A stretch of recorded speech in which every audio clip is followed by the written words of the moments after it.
इथे सांगली जिल्ह्यामध्ये काँग्रेस पक्षाच्या कार्यकर्त्यांचा मेळावा आयोजित करण्यात आलेला आहे। या मेळाव्यासाठी उपस्थित असणारे राज्याचे ज्येष्ठ नेते, राज्याच्या काँग्रेस कमिटीचे प्रांत अध्यक्ष, इथे उपस्थित असणारे आदरणीय नाना पटोले साहेब, या ठिकाणी उपस्थित असणारे राज्याचे माजी मुख्यमंत्री आणि राज्याचे ज्येष्ठ नेते, आपल्या सर्वांचे मार्गदर्शक आदरणीय पृथ्वीराज चव्हाण साहेब, राज्याचे विधिमंडळाचे नेते आणि आपल्या सर्वांचे मार्गदर्शक, आपल्या सर्वांची काँग्रेस पक्षाच्या कार्यकर्त्यांची पाठराखण करणारे विधिमंडळाचे नेते आदरणीय बाळासाहेब थोरात साहेब, जिल्हा काँग्रेस कमिटीची अध्यक्ष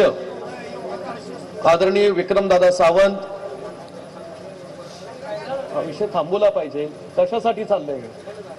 मी बोलायचं का नाही बोलायचं,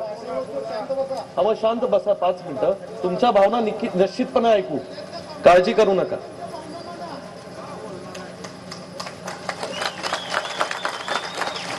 इथे उपस्थित असणारे शहराचे अध्यक्ष सन्मान्य पृथ्वीराजजी पाटील, जिल्ह्याचे युवा नेते सन्मान्य डॉक्टर जितेश कदम, पुण्याहून खास आलेले सांगली जिल्ह्याच्या या संपूर्ण लोकसभेच्या पार्श्वभूमीवर निरीक्षक म्हणून ज्यांची नेमणूक करण्यात आलेली आहे,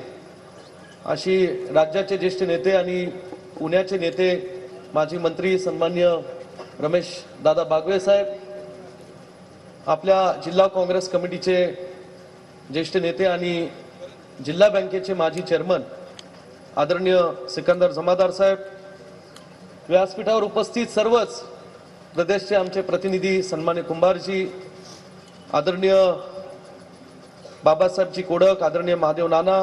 कवठेमहांकाळचे अध्यक्ष सन्मान्य संजयजी हजारे,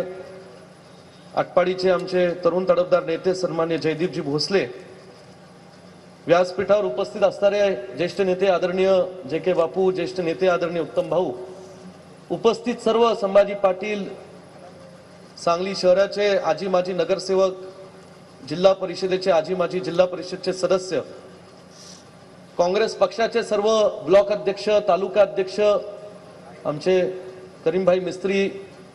सर्वच, मी कुणाचा चुकून नामोल्लेख राहिला असेल, आमचे करण जमादार, मी सगळ्यांची क्षमा मागतो, मंगेश चव्हाण युथ काँग्रेसचे अध्यक्ष, सुशील गोतपागर, मोठ्या संख्येने आजच्या या काँग्रेस पक्षाच्या कार्यकर्त्यांच्या मेळाव्यासाठी उपस्थित असणारे जिल्ह्यातील सर्व तळागाळातील काँग्रेस पक्षाच्या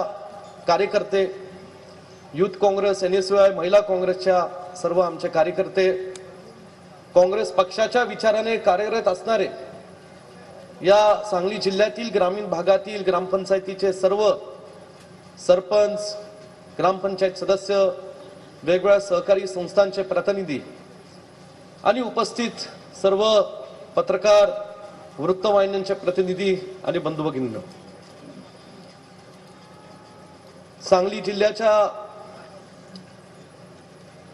या पवित्र भूमीमध्ये सांगली जिल्ह्याच्या काँग्रेस पक्षाच्या हा विचारांचा वारसा जपसणाऱ्या या पवित्र भूमीमध्ये आज आदरणीय नाना पटोले साहेब, आदरणीय पृथ्वीराज चव्हाण साहेब, आदरणीय थोरात साहेब हे खास आपल्या काँग्रेस पक्षाच्या कार्यकर्त्यांना मार्गदर्शनासाठी इथे उपस्थित राहिलेत। जिल्ह्याचा काँग्रेस पक्षाचा कार्यकर्ता आणि आमदार या नात्याने मी आपल्या तिन्ही नेत्यांचं मनापासून इथं स्वागत करतो। सांगली जिल्ह्याचा इतिहास हा उपस्थित असणाऱ्या सर्व व्यासपीठावरील नेत्यांना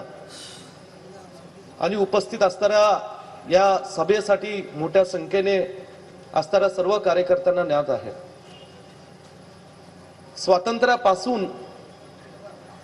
सांगली जिल्ह्याने नेहमीच काँग्रेस पक्षाच्या विचारधारेला बळ दिलेलं आहे।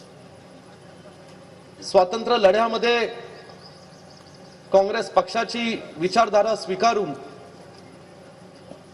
सांगली जिल्ह्यातील अनेक नेत्यांनी, अनेक स्वातंत्र्य सैनिकांनी, तळातील स्वातंत्र्य लढ्यामध्ये कार्यरत असणाऱ्या कार्यकर्त्यांनी